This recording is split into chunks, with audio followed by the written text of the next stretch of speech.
Hey guys, welcome to another 5 Minutes of Recovery. As always, my name is Alan. I'm not a professional speaker. I don't represent any specific 12-step fellowship. I'm just sharing my experience, strength, and hope in the hopes that maybe someone that's suffering with addiction or thinks they might have a problem seeks help, because there is hope, there is help. As always, if a guy like me could get and stay sober on a daily basis, there's no reason why anybody that's watching these videos can't do exactly the same. So, with all of that being said, it was my weekly video and I was thinking about it for a couple of days. What did I want to talk about? And I always base what I want to talk about on my journey and what I'm currently going through and what I've experienced in the past. And so today what I like to talk about a little bit is willingness and the gift of desperation, right? So if you're in a lot of pain and you think you got a problem and you seek help and you go to a detox and then you get out of the detox and you don't go to treatment, I always recommend that you do an extra 30 days of treatment if you can, because the longer you could stay away from a drink or a drug, the clearer your minds will get as time goes on. So that being said, after the 30 days of treatment, if you get the treatment or if not, and you get to some meetings on the outside, I like to think that that's what we call the gift of desperation, right?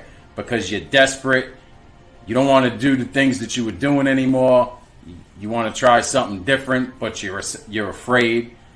So you start showing up at some meetings, you get some telephone numbers, and you're pretty much willing to do whatever it takes to get and stay sober on a daily basis. Anything that's suggested, you take it because you got the gift of desperation. You've had enough at that point to want to do something different. So in my experience, what tends to happen is over time, things start getting better, your life starts getting better, and then all of a sudden I think that I could control my life and I could do a really good job of it, and maybe I don't need to take all of those suggestions because I'm feeling better, right? And once I'm feeling better and I think I don't need to take those suggestions, what happens is I start to lose the willingness that I had that was keeping me sober on a daily basis. And sooner or later doing that, eventually what happens is I go back to my old behaviors, I act the way that I used to act, and I start to get the things that I used to get, and I put myself in a position where I'm in so much pain that I really feel like there's no other way out except to pick up. And that's been my experience, and that's happened to me over and over again.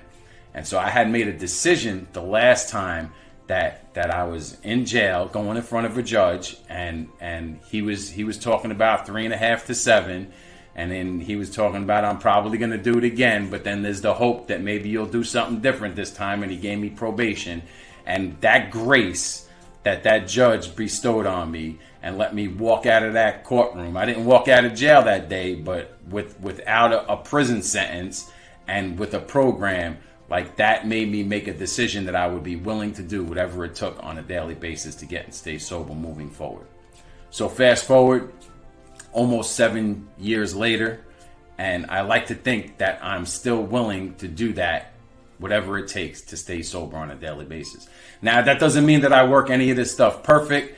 I went through the step process. I have defects. I have, I got issues, right? We all got issues. Life is life. But the thing that I don't do is I don't pick up a drink and I don't pick up a drug, and I got a shot at maybe changing some of that stuff that I'm struggling with in the future. And it all really boils down to being willing, right? And then what comes with willingness is discipline, that I have to have the discipline to do the things that I'm talking about and not just talk about them. Because I could get complacent and feel comfortable and thinking, well, I'm not going to get drunk over that. I'm not going to get high over that. And, little by little, I'm justifying, because the disease is sneaky. And so I'm justifying. And then wouldn't you know it, one day I'm in a place where I'm in so much pain that I want to get high again. And so I don't want to live my life like that today.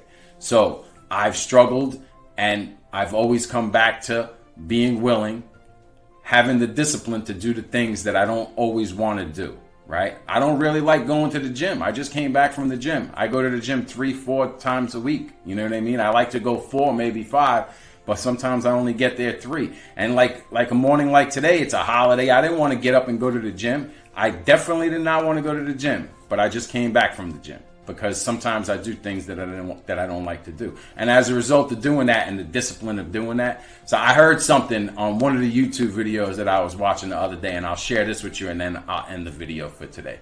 So they said that anything that gives you pleasure from the door is usually bad for you. And anything that's uncomfortable and gives you pain is usually good for you. And so think about that. Like the things that are difficult that I struggle with, when I do them, if I look down the road, they always been the best route for me.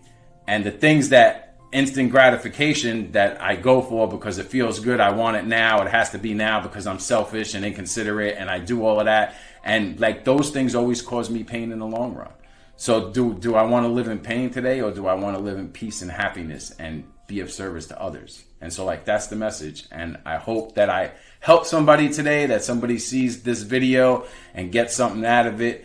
I really appreciate it if you subscribe to my channel, like my content, maybe put some comments out there. Down in the comment section, I have some resources for some other groups if you want to get involved, and you could always like email me and talk to me one-on-one. So with that, that's it, guys. Have a wonderful day. Enjoy the holiday if it's a holiday, if you're in the US, and I'll talk to you guys again soon. Thanks.